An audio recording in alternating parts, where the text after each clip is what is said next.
EBSCO's professional collection is a valuable database for educators to help influence their skills in pedagogy. It's stocked with thousands of journals, periodicals, and other digital resources that you can search using a selection of specific databases and search queries. So to help you get familiar with this excellent Just for Educators resource, we'll run through a typical search and then show you how to manage some of the relevant information the system collects for you. So after logging in, you'll see this typical search layout where you can actually get right into it by inserting your search term here, and hey, then you're off to the races. But if you take a closer look at some of the search features Professional Collection has to offer, you can help ensure your search results are more relevant to what you're actually looking for. Here's what I mean. If you look just above the search text query, there is this link called Choose Databases. Click that and you'll see that Professional Collection is actually made up of multiple databases, each with their own particular focus. So depending on the topic you're searching for, you may prefer results from only a few of these sources. For instance, let's say I was looking into more about using YouTube as a teaching tool. Well, I could start with a basic search term, but to improve the relevancy of the results, I will only select databases that I feel are more pertinent to my research, like this Academic Search Premier database, as well as the Professional Development Collection. And let's see the Teacher Reference Center. As you can see, by scrolling over this or any other database, you can quickly identify the focus of its content. I think I'll add this Middle School Magazine database as well. For this research, I am more interested in recent content, so using the Advanced Search window, I will select dates that cover the last year. And I am also only interested in scanning full text versions, at least for now. Okay, so now we have some results, but just to let you know, if this is an ongoing project for you, you can set an alert for any new content that is subsequently added into the exact search parameters you just set. You can get them emailed to you, RSS, or a permalink that you can store in your bookmarks or even notify you via social media.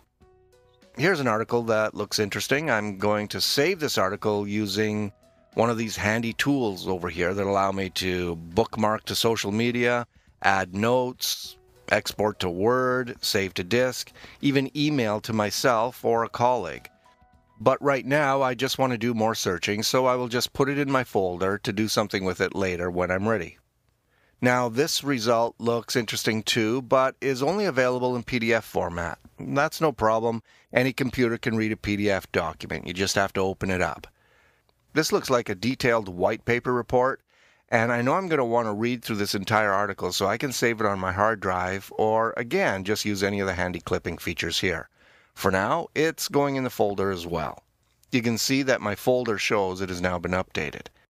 I'll go back to my results list and look some more. Here's a real-life example of a health department using YouTube for public education. That sounds great. I'll add that one as well. Oh, and did you notice the listen and download MP3 options for content on this database? This is very useful if you just want to listen to the interview on your iPhone or MP3 player, driving to work perhaps. Here's another one about teaching Shakespeare on YouTube. Excellent. I'll save that one to the folder as well. Now, if I wanted a different perspective on all this, I could choose different databases and see what comes up in those too. You have full flexibility here.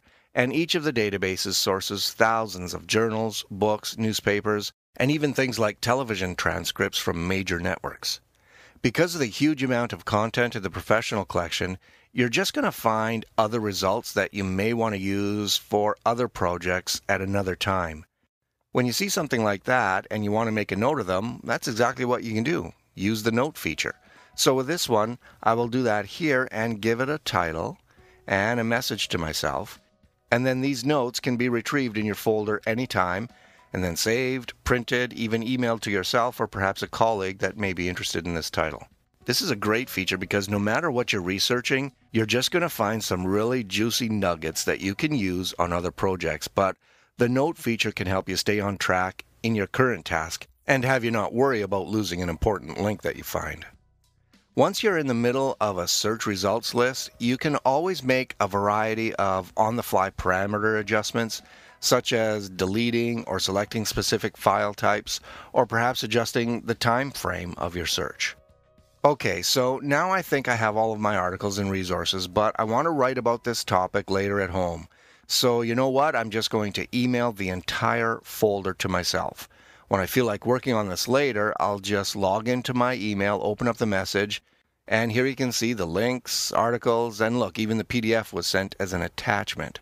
You gotta love that time-saving feature. And there it is. I am now ready to start reviewing and writing. All right then, I hope you can see how to use EBSCO Professional Collection quickly for your research and how powerful the database really is.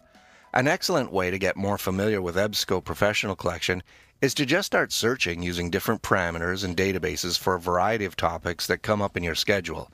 You might also want to try the visual search feature by activating it here. This searches the same content, but presents it in a graphical hierarchy that allows you to see which limiters provide better results for you in real time. For instance, our keyword for this search is social media, then narrowed down to blogs, and then internet in education before we found this great article titled Social Media in the Classroom. Click here to read an abstract of the content, and you can choose to add it to your folder, or not, just go back and do a different search.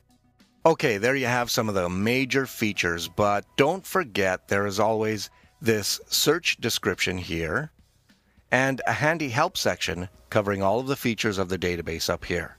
So this might be a good time for you to use this database on your very next project. So go ahead and start searching right now. Thanks for watching this brief tutorial of EBSCO's Professional Collection.